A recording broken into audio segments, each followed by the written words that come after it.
Hey everyone, welcome to this episode of He's Not Wrong, and I'm your host, Chad D.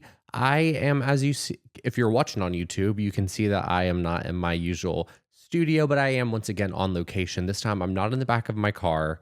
I'm not in a garage in Colorado, but I am in Florida yet again. So really happy to be here, happy to be doing this episode here.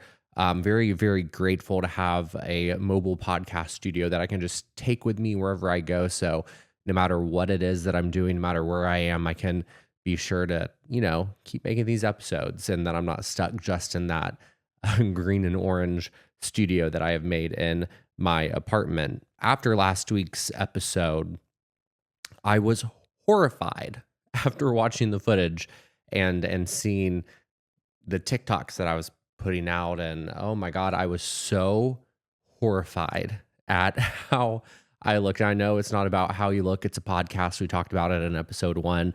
I don't want you watching, really. I just want you listening. But we have to have footage in order to, utilize organic social media. And so therefore, I kind of do care about how I present myself because you never know who's watching.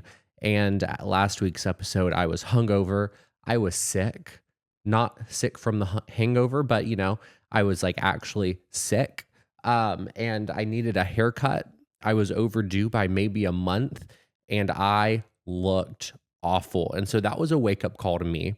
That was a moment. It was a time in my life last Sunday where I was like, yeah, you know what? I am never allowing myself to present this way on this podcast ever again. This is it. This is a learning lesson. I'm going to post the footage as a way to be accountable for myself to make sure that, I am setting a standard and I'm never going to allow myself to get below this line ever again.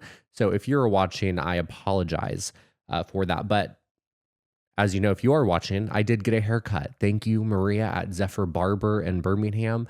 She always pulls through. You can see fresh fade, fresh little cut. So we are thankful and grateful for that time.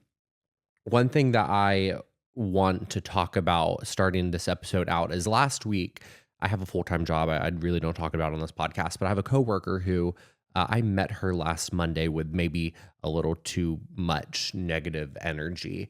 And she took it and she said, Chad, I am so grateful that you have called me this morning. I'm very grateful that I'm starting out my Monday with a conversation with you. And it stopped me in my footsteps because I was like, wait, I'm being like mean. I'm being negative, and you are still actively choosing to meet me with gratitude and grace and kindness. It just really set my week off on a path that made me want to actively practice gratitude, to make a point to start every single day by saying what it is that I'm grateful for, and to find the beauty in what we all might find very mundane. And so as I'm sitting here recording this podcast, I have a beautiful view of outside. It's blue skies, light winds, the water is sparkling. You can see behind me in this window, it is sunny outside. So there's a lot to be grateful for. It is a beautiful, beautiful day. And so I'm going to try to start doing that on these podcasts. I'm going to try to open it with gratitude and grace and thanks, and really try to make sure that I'm spreading the positivity that was my original intent of this podcast when we started, 2 months ago. So I'm really excited about that. I did secure a guest coming up here in the next few weeks. They're a life coach, and they're they're an individual who I look up to. They're very positive. They practice grace and gratitude all the time, and they're going to be my guest on here. And so we're going to talk about how we can actively be, sharing gratitude and practice gratitude and in our daily lives. So I'm excited for that one. And that might be one of the only positive things that I have to say this episode. As you know, they're getting very political, and I've had a few questions about my process for making these podcasts that I've been answering over the past few weeks. And so I just want to kind of talk about that behind the scenes, like pull the curtain back, reveal what my process is. So there's so much, as we talked about on our episode of the Cokehead, talking about this news cycle, talking about how much everyone is throwing at us every single day. It's almost like they're trying to distract us from what's actually happening to like really just muddle our brains. I don't know. But since there is so much happening, I have a running list on my phone. And on that list, I just write down things that I want to talk about, things that are happening, things that would make good stories and good talking points, areas where I could find guests and use my network to bring people onto this podcast as a way to educate and inform all of you on whatever topic it is that I'm writing down. So I go through my week, I'm listening to the news, I'm utilizing my life experience, I'm writing down notes. Then at the end of the week, I record the podcast episode, release it on Sunday, and then starting that Sunday, I start writing new notes down. And so I try to make it relevant to what's happening, but not too much to where it's dated and these episodes can't live outside of that like week window when it's released and people are listening to it. So that's kind of my process for this podcast. Only a few people have asked me about this outside of the podcast, but to those listening, if you, I just hit the microphone. Sorry if you heard that, but to those listening, if you are curious about what that process is, there you go. As I said, I think starting out with gratitude is probably one of the only positive things that I have to say this episode.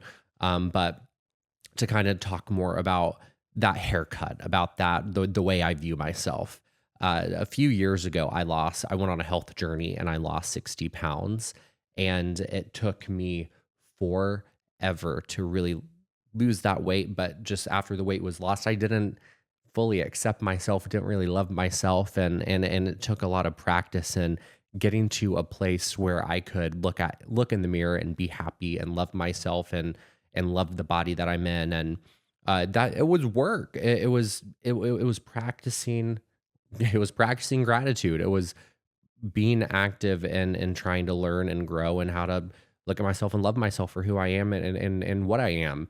And so, with that being said, I am going to leverage a lawsuit against GE because, like I said, I went on this journey to get from this place of being uncomfortable and being unhealthy to a place of love and acceptance, self-love and acceptance, and being a better version of myself. Well, unfortunately, all of my clothes have shrunk in the dryer, and legitimately, my clothes are shrinking every single time I wash them and I dry them, and it's driving me insane because I went on this long journey of self-love, self-acceptance, and yet here I am, body dysmorphia creeping back in, all because my clothes are shrinking and I'm having to remind myself that I need to buy a new wardrobe because my clothes don't fit me anymore, but my clothes don't fit me anymore because they're shrinking in the washer and dryer made by GE. And so therefore I am going to sue GE for mental duress. Unfortunately, they'll be hearing from me. No, GE, I'm coming for you. So even with my clothes shrinking, I'm going to put into practice what I just talked about. I'm going to choose to practice gratitude. I'm grateful to have clothes on my back. I'm grateful to have a washer and dryer. That doesn't distract from the fact that I will be suing GE, but I am very grateful for what I have and that I even have clothes that might be too small for me at this current moment in time. So I'm making sure I'm putting into practice everything I'm saying, even if I am being negative on this podcast.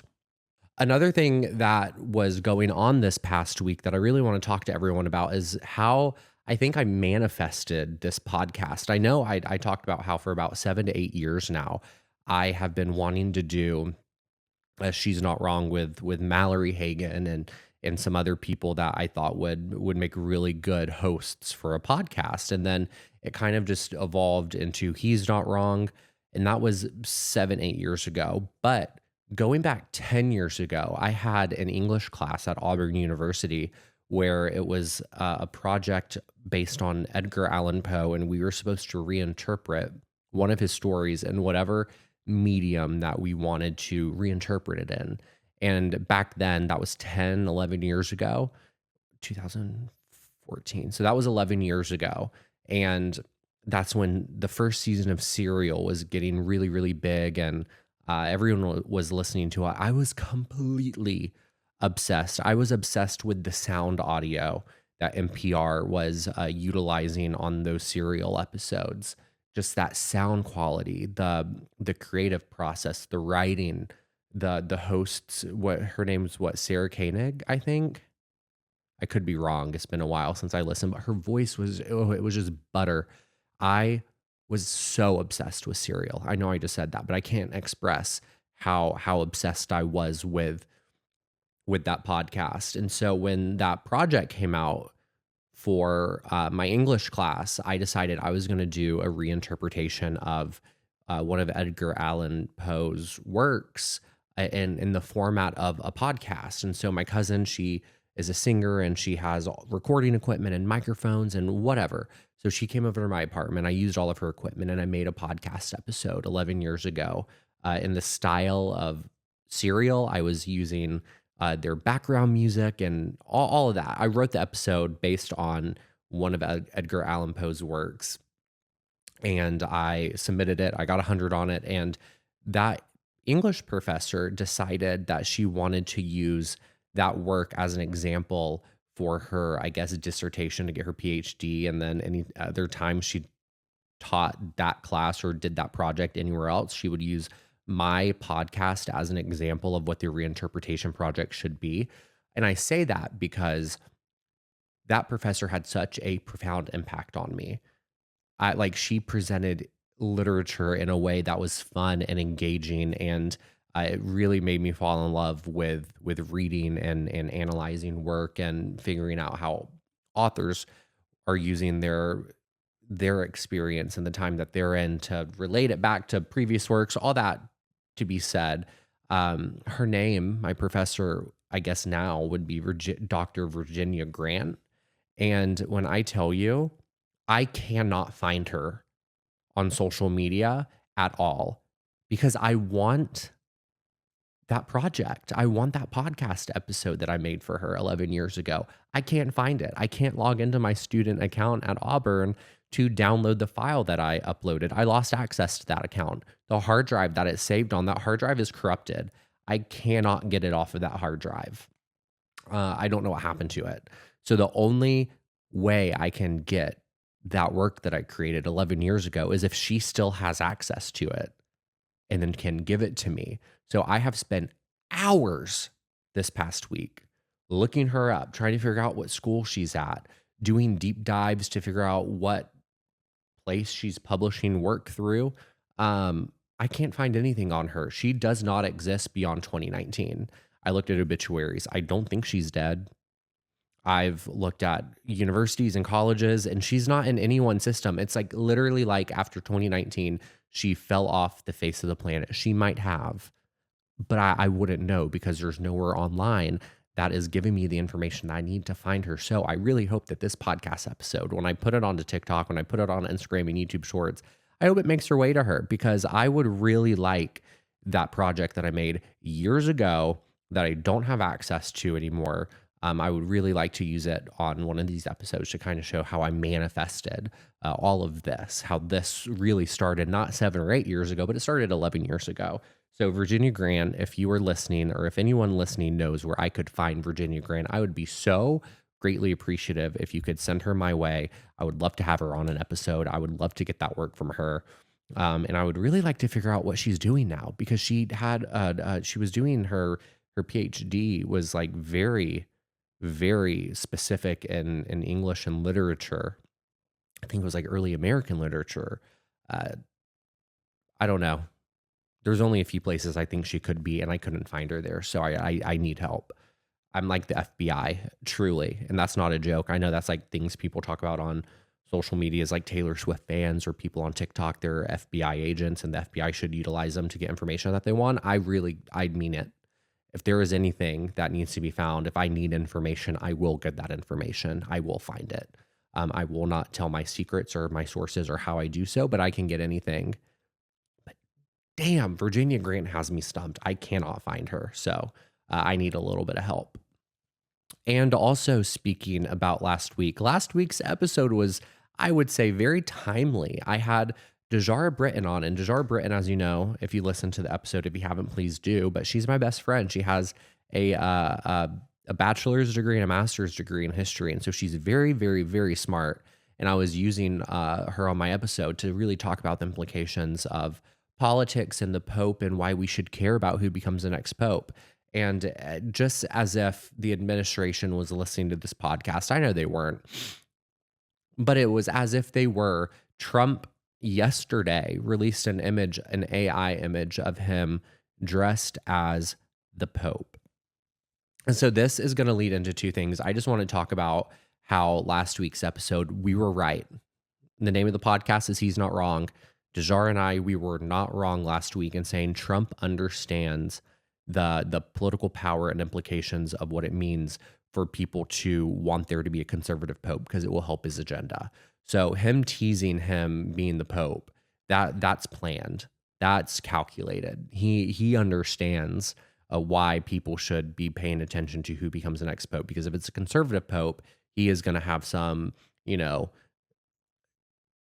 influenced by God, given him the authority to do what he's doing. It's like the last piece to his Christian nationalism brand identity that he would need to really sell what it is that he's doing to his Christian nationalist base. But I just want to talk about how timely that episode was, how it's something that we need to watch. I think Conclave starts, and not the movie, but the process, the historical process begins in 2 days, 3 days. So we're going to be paying attention to that. We'll probably bring Dejar back on and talk about this process and who's elected, but we have no clue who it is yet. But I also want to talk about the hypocrisy in this, because if it was Barack Obama or if it was Joe Biden who released an AI image of them dressed as the Pope, it would be everywhere. People would be outraged. People would be calling for them to step down because it's so sacrilegious. It's so disrespectful to Catholics and Christians, not in America only, but across the world. People would be disgusted. It would be the only thing Fox News would talk about until something is done, until there was an apology, or I guess the next scandalous news story would come out. But I mean, people would be disgusted, and yet Trump can release that image, and it's just hypocrisy in its truest form, that he can get away with it and people are laughing about it. But if it was anyone else, God forbid what the pushback and the reaction would be. It's disgusting. It's not funny. It's a joke, and it's something that we would allow no one else to get away with it. So why are we allowing him to get away with it? I genuinely want an answer to that question. Like, why would we allow anyone else to have their feet held to the fire if they did something so stupid, but Trump does it, so it's okay? Make it make sense, because it's not making sense to me right now. So that leads me into the next point that I want to make. And it's something that I've realized in having conversations over the past few weeks, what we're capable of, what we're not capable of. And what I'm capable of is, being able to criticize politicians, being able to criticize our government and our political parties. It does not matter to me if I am a Democrat. I am a Democrat, by the way, but it doesn't matter to me if you're a Democrat or if you're a Republican. You should be able to criticize your elected officials, your political party. And it's becoming very evident to me that Democrats are capable of criticizing both sides and their own side, and Republicans are only capable of criticizing Democrats. And I think that's a problem. I think you're looking truly at the beginnings of, honestly, not even beginnings anymore. You're looking at a cult happening. Republicans are so incapable of criticizing their own party and their own elected officials. Like, as a Democrat, I didn't really like Joe Biden. I thought he had some good things that he did. I thought he was too old. I think he was the downfall of this election, and he should have never been on that ticket for a second term. I can criticize him. It's that easy. I can criticize the Democratic Party, as I have in previous episodes. I think they have a massive messaging problem. I think they're not reaching everyone that they should be reaching. I think they're sitting on their hands right now when they should be out talking to people and trying to get people on their side. These are all things that I'm capable of criticizing my own party for, but they're all things that Republicans would never say right now. They've never said, and they wouldn't be able to say about their own party. So that's my challenge. That's the point of this area that I want to talk about. I want to challenge conservatives, Republicans, conservatives, wherever you fall on that political spectrum. I want you to try and criticize what your party and your president is doing right now. Okay? Try. Tag me when you do. I want to know what you say. This past week, Trump had the Philadelphia Eagles at the White House. And during his speech to the Eagles, he started criticizing Taylor Swift. He was talking about her.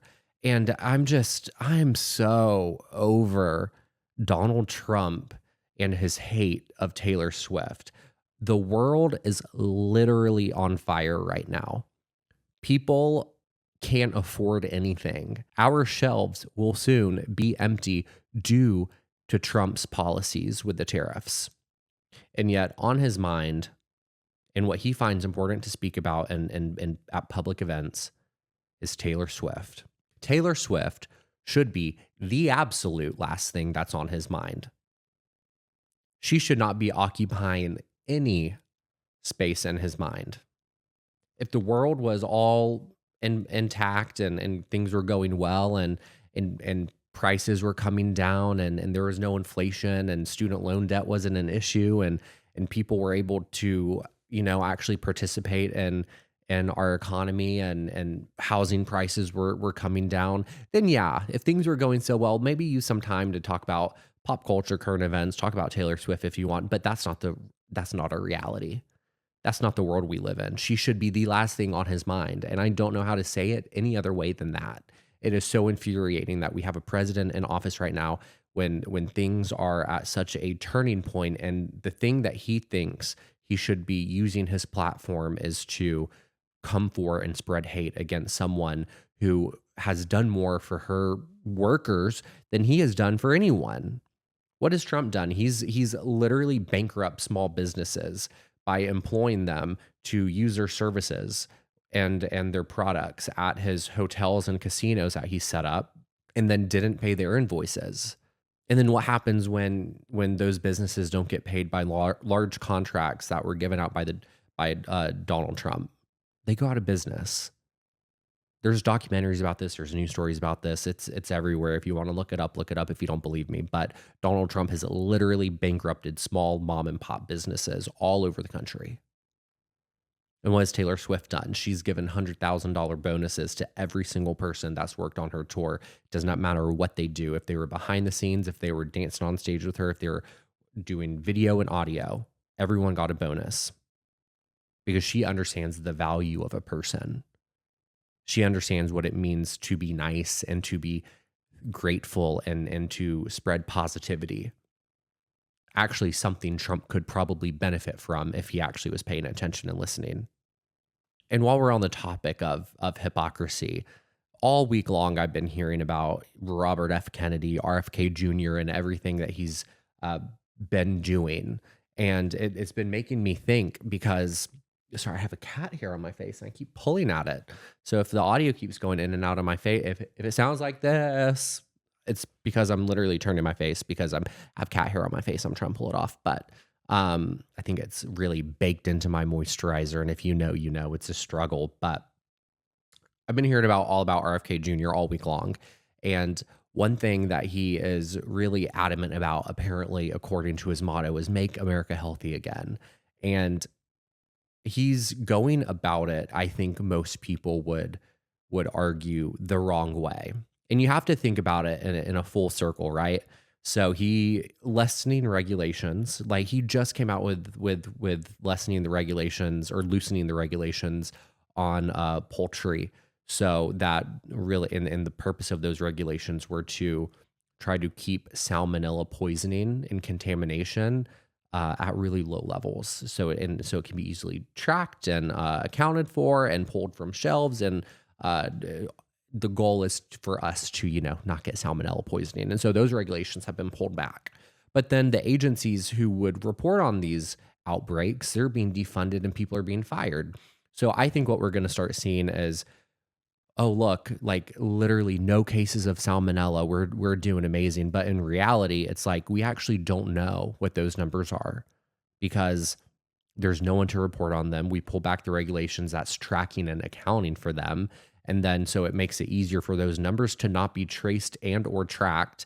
And so then therefore, if they say the numbers are lower, there's no one to push back on them on that because we actually don't know what those numbers are. And I think that example goes across the board for most departments that Doge is cutting from. Just like with Pam Bondi saying they've taken fentanyl off the streets. And then they're going to start reporting saying fentanyl deaths are lower. Well, actually, the agencies that would report on that don't have the resources or the people to track it. So therefore, yeah, you can say fentanyl deaths are down, and it's what they're going to run on, saying that they've saved lives when they actually don't know that they've saved lives because there's no way to account or track for it. Does that make sense? I hope that makes sense. So all that to say, the things that RFK Jr. is doing is just problematic for everyone, and it puts our lives at risk. But the hypocrisy comes into play because years ago, Michelle Obama was the shining example for kids and healthy eating. There was nothing insane about what she was saying. She just wanted kids to have access to healthy lunches at schools, and she wanted every kid to have access to food. She understood in her platform that she had as First Lady that she might not be able to pass laws, but what she can do is influence people across the country. And she wanted to use that platform to make sure that people, specifically youth, had access to healthy food. Because if we want our kids to be educated and we want them to learn and we want them to have a successful school day, it starts with nutritious food and not having an empty stomach in the classroom. So she really went on this big campaign. She was trying to enact policy for healthy school lunches, and there was nothing wrong with that. That is like so non-controversial, uncontroversial. I don't know what the right word is to use there, but what she was doing, it wasn't controversial. It was in the best interest of students across the country. She was being called a communist. People were saying that it's government overreach. The government shouldn't be telling us what to eat. The government shouldn't be telling us what our kids should be eating. XYZ, the list goes on. She was painted out to be a horrible person. That she was a shining example to some people about what government overreach looks like, because she had no right in saying what people's kids should be eating in school, when she just wanted kids to be have access to healthy school lunches, and she wanted every kid to make sure that they had food and that no kid was going hungry. Things I think we can all agree are good things. Well, then you have RFK Jr. He's quite literally telling us, not just kids, but everyone, what to eat, what not to eat, loosening regulations around the FDA that actually keeps our food safe and healthy. Things that are actually insane and crazy, and people are praising him like savior sent from heaven to the Trump administration is how they view RFK Jr., as if he has a background in any of this. He's a lawyer. He's not a nutritionist. None of that. I think it's, again, hypocrisy at the highest levels. Like, if you want to look up hypocrisy in the dictionary, I'm pretty sure the examples of RFK Jr. and Michelle Obama would be in there. So as we kind of, round out this episode, there are only two more political things that I want to talk about. I warned you at the beginning of this episode. Just hit my microphone again. I warned you at the beginning of this episode that there were two, or that this was going to be a politically heavy episode. So I'm not sorry about anything that I'm talking about, but there are two really important things left that I want to discuss. The first one being, since we just talked about kids, we talked about schools. One thing that the Republican side really loves to talk about is how if we enact any kind of gun legislation to try to keep guns out of the hands of people who commit mass murder, especially school shootings, it's looked at as if it's a slippery slope. You come for one gun, you're going to come for all. That there can be no law banning any kind of gun, because once you do one, then it's a slippery slope. More laws are going to be passed. They figure out where the line is. And so therefore we have seen no regulations, no laws passed to try to protect kids in school. So the Republican side loves to say, well, it's not a gun issue, it's a mental health issue. We have to treat mental health. And once we treat mental health, then the amount of mass murder, the amount of school shootings will start to decrease. That's their side. That's the Republican side. That's what they say. So this week it came out that the Trump administration has cut $1 billion in school mental health grants, citing a conflict of priorities. So I just want that to sink in. They say, in order to protect student lives and lives across this country, we have to address the mental health issues in America.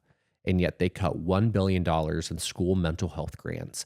I know someone who is funded from the federal government to go into schools, to inner city schools, schools that don't have a lot of funding, to go in and to talk to these students. And that funding was just cut. And so now her program is cut. There's no one that kids in 9 schools in Birmingham will have to speak to. I think it's like 45 students who she is responsible for across 9 schools that federal funding allows her to give those kids mental health access or resources to help with their mental health. It's cut. It's gone. So I don't understand why Republicans, again, are incapable of criticizing their own party and that they're just okay with what they're being told. It's just, again, there's a lack of words that I can use, and I'm stumbling over myself because it is just mind-boggling to me that this is okay, that there are school shootings. It's a mental health issue. So what do? Cut mental health funding. What? How are any of you okay with this? How? You cannot say you care about lives, that you are pro-life, if these are the things that you are okay with your own party doing. I do not care what you say. It is beyond a point of kindness at this point. You need to be yelled at right now. How? And I'm speaking to the Republicans because I know there are Republicans listening to this podcast. How are you okay with all of this that's going on? How are you okay with the cutting federal funding for mental health in schools? How can you say you're pro-life when that's happening? I want someone to try to defend it, please. And then the second and final thing that I want to talk about that's political for this episode is a lot of people reached out to me to specifically ask, well, what is Trump doing to, make gay people lose their rights? What's he doing that's so anti-LGBTQIA? Like what? You say he's coming for our rights, but how? He has someone gay in his administration. Like, how is he anti-gay? How is he coming for us when he has someone in his administration that's gay? First off, if that's like your basis for why Trump is like pro-LGBTQIA+, then you need to go back to school and you need to educate yourself because that's embarrassing. That's first and foremost. Secondly, Trump and his Doge whatever initiative, they've cut federal funds for the LGBTQ suicide hotline, a hotline that I have called before, a hotline that I have called for advice before because there was someone in my life who was going through something really horrible, and they gave me the tools and resources and help that I needed in order to address and talk to that person. That was from that suicide hotline that they're defunding. I think it's about 100 calls a day that they get. That's 100 lives per day that are saved because of this hotline that Trump is cutting. How are you pro-life? If you are okay with anyone, not even just gay people, but if you're okay with anyone losing their life, and the reason why they lost their life is because they did not have the access and help to resources that were necessary in their moment of need, you cannot call yourself pro-life. I'm so sorry about that, but you can't. They've also removed from federal websites information and education about how to stop the spread of HIV and AIDS, how to prevent the spread of HIV and AIDS, different resources and tools that you can use to protect yourself from contracting HIV/AIDS. They've removed that from the federal websites. So please tell me about how Trump is pro-LGBTQIA+, please. More than just him hiring gay people in his administration. Please tell me how. Because the math ain't mathin'. It's not adding up. We're really rounding out this episode on a negative note. We started on a high note, and we're now really rounding out on a negative note. What the final thing that I'm going to say that I'm tired of Donald Trump using is the people of Alabama. He loves to use the people of Alabama for his own personal gain. We just saw this past week that he gave the commencement speech that he invited himself to give at the University of Alabama in Tuscaloosa. And it's just another example and another time that he is using the University of Alabama for his own political gain, if you will, because he knows that if he was to go anywhere, he's not going to fill up a stadium or an arena of, I think the arena fits like 10 to 20,000 people. A stadium fits close to 100,000 people now. if not more. But he knows he's not going to get that many people in one place that support him. So what's he going to do? He's going to go to the Alabama-Georgia game, and he's going to have a photo op with everyone cheering for him and everyone behind him, because he knows that he's just going to take advantage of people that are already there, and he's just going to show up and use it to show, look, I'm this popular. This many people love me. Well, they're not there for you. They're there for football. You just so happen to like take advantage of that space. And then again, at the University of Alabama at the commencement speech this past week, Trump invited himself, and he's using that commencement speech and everyone in that audience cheering for him. And they don't realize it, that he's using them, because he's saying, look how popular I am. My policies are so popular. Americans love it. Look at all these people. They're cheering for me. It's like, they're not there for you. They're there for the graduates. You're just taking advantage of these people that are in the space. I don't know any other way to say it. I'm sick and tired of him using the people of Alabama against their better interests. I'm tired of Alabamians not even understanding that their president is using them for his own public image, to further his own message. It's not okay. I'm tired of it. I need to take a break. Okay, and I'm back from my break. I really had to step away. I was getting really heated, and I wanted to end on a positive note. The positive note that I would like to end on is about Heather McMahan. Heather McMahan, as a lot of you know, is someone who I greatly look up to. I was introduced to her a few years ago, and ever since then, I've been obsessed. I'm like, oh my God. I walked 5 steps outside of this room. I'm out of breath. Whew. Okay, Chad, breathe. I love Heather McMahan. I've been to multiple shows of hers. I've done the VIP meet and greet. She is light, love, and positive energy, just like wrapped up into one person. She is who I aspire to be when I grow up. So she just had a cruise. She had a Heather McMahan themed cruise that her friends, her team were on. She had artists and themed nights and comedy shows and concerts and dance parties, you name it. They were doing it on that cruise ship. They actually ran out. Of white wine on that cruise. That's how much fun they had. Then last night they ran out of white wine. So she announced that she's doing another cruise in 2027. After hearing her talk about that cruise, I have the most FOMO that I have ever experienced or had or felt in my life as it relates to that cruise. I cannot believe I missed out on it. The amount of times that I went to that cruise website and was like, should I just book it? Am I going to solo cruise it? Am I going to go? Like, I made a profile and everything. I've put that cruise in my cart. I was going to check out. I was going to book it. I was going to do it. Multiple times I didn't do it. And I hate that I did not book it and that I missed out on that. So this is me holding myself accountable. This is me letting Heather know. I'm going to put this on TikTok and tag her. But this is me letting Heather know that I am saving my money starting today. I'm going to start saving my money. So when she announces her cruise for 2027, I guess she would announce it next year. But after she announces it and they do it, it goes live, I am booking a room. Not only am I booking a room, I'm going to book an exterior room. There's going to be a window. I don't know what cruise ship it's on, but if it has a balcony, I'm going to book one with a balcony, because I've given myself 2 years to plan and save for this trip. And by God, I'm going on it. There will be no FOMO. I will not miss out. I will go on it and I will enjoy it and I will have fun. And I'm excited. This is me manifesting Heather McMahan's 2027 cruise. It's happening. As she said, it's going to happen. And I will be on it because I've said it today. So there's more cat hair on my face. So it is now time for my favorite part of the episode each week. It's where I get to hear from you about what you're not wrong about. And this one, once again, you might know her. It comes from Reagan in Jacksonville, Florida. Let's hear what Reagan is not wrong about. I have a friend. She's very nice. Love her to death. Great, great gal.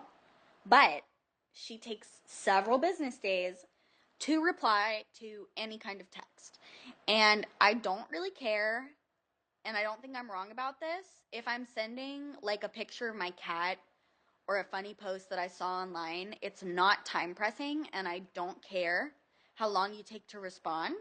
But if I'm trying to make plans, it's time pressing, and like we need to go somewhere or make a reservation, or I'm trying to figure out what to do with my time, you need to reply pretty quick. I'm not saying 30 seconds, but I think 10, 15, 20 minutes is completely reasonable.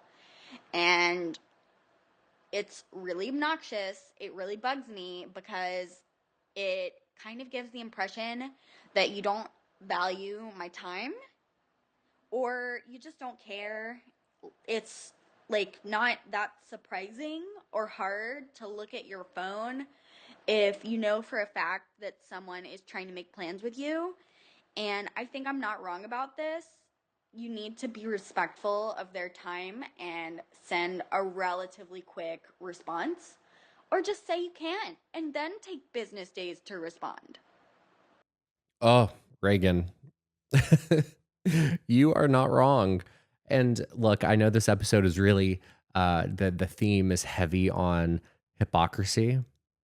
So I will have to say what I'm about to say is a bit hypocritical, but I'm not wrong as per usual. Right now I have 194 unread text messages. So I don't think I'm an expert to be speaking about this. I try, if it's time sensitive, if it revolves around plans, I try to make sure that I am responsive to whoever it is.